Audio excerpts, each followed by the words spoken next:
Hey, this is Mr. Awesome and welcome back to another video, and today this will be the first installment of the map review series. Now, one of the maps we'll be looking at here today is Count Tenson Prison, which is created by 36 Markov.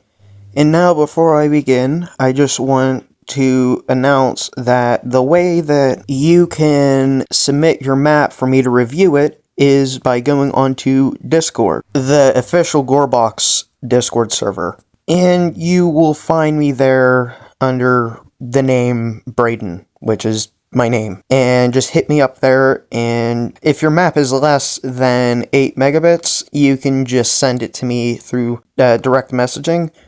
If it is, however, larger than 8 megabits, you could just let me know whenever you post it onto the custom maps server section.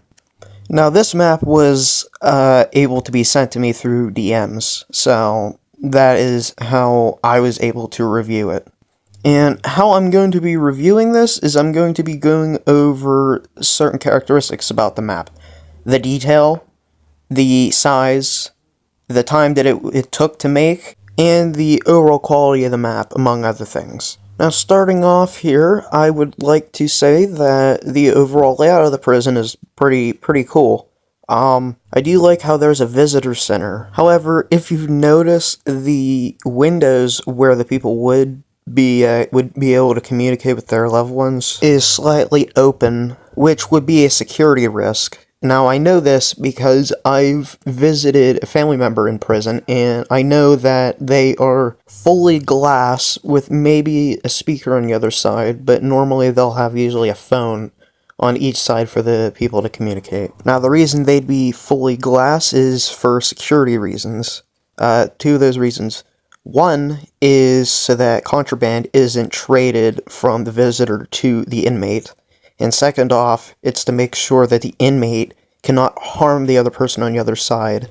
Now, there's another nitpick that I have that isn't necessarily a bad thing and won't actually affect the overall score. Is just that the prison map is just a bit too small for me. But as I said, it won't actually affect the overall score of the map. Now, as you can see, this room here, I think is supposed to be a room where you're supposed to get your picture taken or something. I'm not sure. And another thing is that the waiting room that is on the other side of the visitation room is pretty roomy. There's a lot of space in here. And this is actually one of the best prison maps I've seen before. And another thing I do kind of like at the same time can be a detriment depending on how you use it, is that the doors are solid. You can use these as a way to block off areas so that the NPCs can't just wander out, which is cool, but you'll kind of have to be forced to use no-clip in order to go through them. And I also do like that there is a kitchen in the cafeteria, and there's also the door that also blocks it off as well, which can be obviously used for RP purposes. I will say there is this completely empty room here that doesn't lead anywhere. I don't know if the map creator was actually going to be putting stuff back there or if it was intentionally left like that. But I don't know what's going on there. But moving on from that, there is another thing that this map features is there's ramps in order to get up to the second row of prison cells. And yes, one of the catwalks are there's nothing there. I'm guessing it's just like to look over the cafeteria. And moving on from that, speaking of the cells are furnished, and you could go into them and place down inmates if you want to. But with that being said, I would rate this map a 7 out of 10. Now, the reason why I gave a 7 out of 10 is, well, I'm not necessarily going to give a map below a 5. I don't know, it just would feel wrong to me. But I gave it a 7. The map is overall solid. I will say, it's kind of difficult to get a map that would be a 10 out of 10. I honestly think that there could have been more areas that could have been worked on, like the back area, but overall, it's a good map. So, as a rundown for the prison map, I 100% would recommend this map to anybody who would want a prison RP or anything like that. In no way does the score really affect my overall look on that map. However, I just kind of see it as a bit of a competition, a friendly competition, something similar to that. Whatever I rate the map, it doesn't mean it's any worse or better than another one that would have a higher level or even a lower level. It's just overall, it's a bit of a fun thing that I thought that I'd try. But with that being said, let's move on to the next map that has been submitted to me. Okay, so now the next map that we're going to be looking at here is called Level 4 by Tomato. Now this map is based off of Level 4 in the Backrooms. And if there is a single thing for me to say, that would be that this map has one of the best atmospheres I've seen for Level 4. Especially if you were to change the lighting for the map and make it dark, it could get even creepier. And plus, it is actually relatively easy to get lost in this map due to its maze-like structure, which is common in a lot of backrooms levels. But this in particular, it looks a lot different than the original, like, yellow wallpaper, stuff like that. But by looking at it, if you wanted to get chased around by, I don't know, a next bot or something constantly trying to kill you while spouting out some random gibberish or whatever meme garbage that is that the next bot says, but could say it really captures that liminal space, which if you've ever played Gmod or something, you could see that in basically maps that are unintentionally creepy. But seeing this, it's based off of a level in the Backrooms, so I will say it really, really fits. Now, one thing I do kind of have a critique with is the lack of, like, detail whenever it comes to furniture. Other things like that, maybe some, like, puddles on the floor, something like that, maybe graffiti, I don't know, scratch marks from an entity, which I don't think it actually has entities in it. Oh, wait, no, I think it actually does. But having stuff like that on the walls and the carpet being stained in some areas, furniture, old computer monitors, stuff like that, because it's supposed to be like an office. Make like old water coolers, I don't know, break room, or just anything that like an office would have. Having stuff like that in the map in certain areas would be, it would add a lot more detail to it, and it would add some like landmarks. I will say there is secrets. I found at least 2 of them, and they are actually pretty cool. Obviously you'll have to kind of look for them if you're actually trying to find them, but going through the map, it was fun. It was fun. Gunning down mutants with my MTF buddies.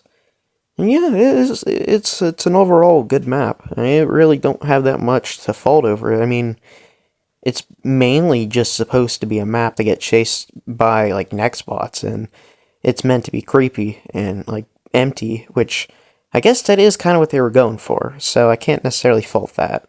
But if I do say anything to the developer of this map, I'd say, just put a little bit more detail into the map, like certain decals, stuff like that.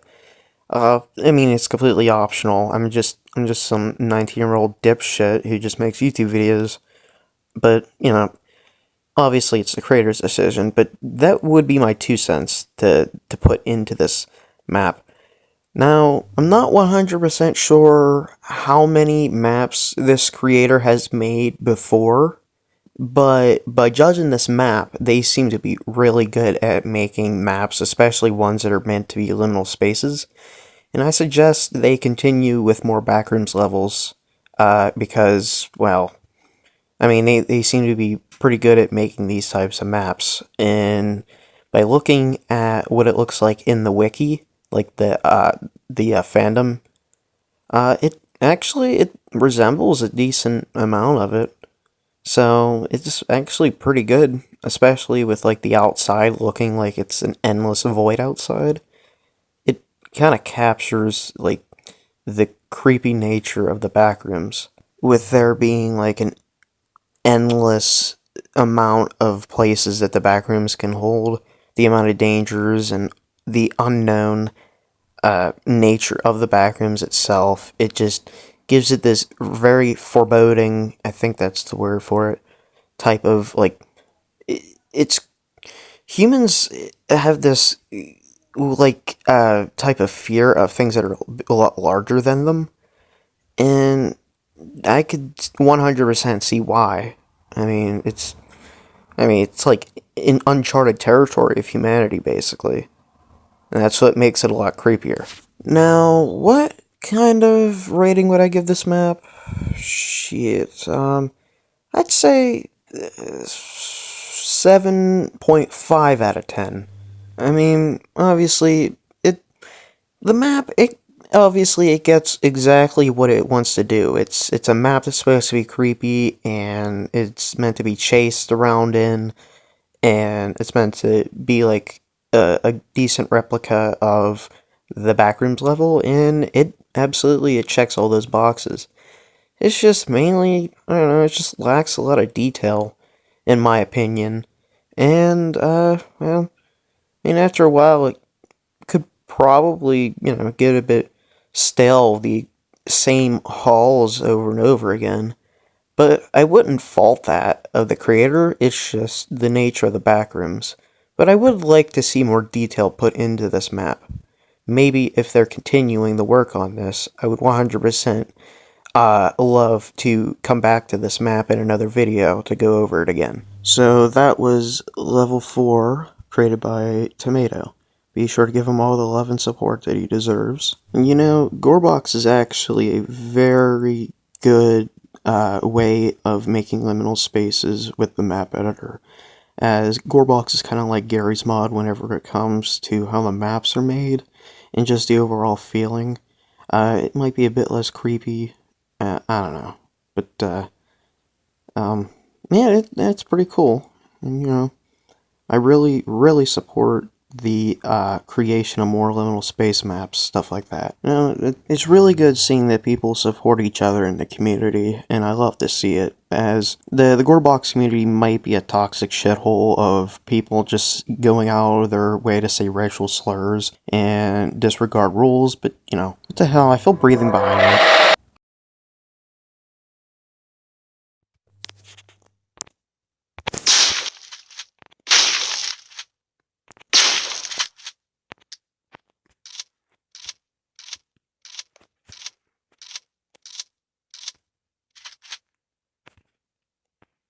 What, you think I'd die that easily? You obviously don't know me. There's a reason why the Foundation see me as an asset. Oh wait, I think it's still moving, hold on.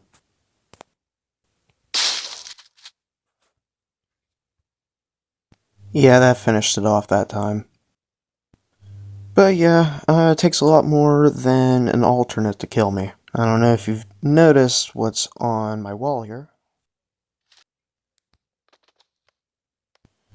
Not only did I dedicate service to protecting humanity and studying the anomalous, but I'm also a decorated veteran of the Foundation as well. This is the Distinguished Service Medal for the Foundation. I actually kind of forgot when I got it. I think it was because of me stopping an XK class into the world scenario during a breach. I don't know. I'm bored now.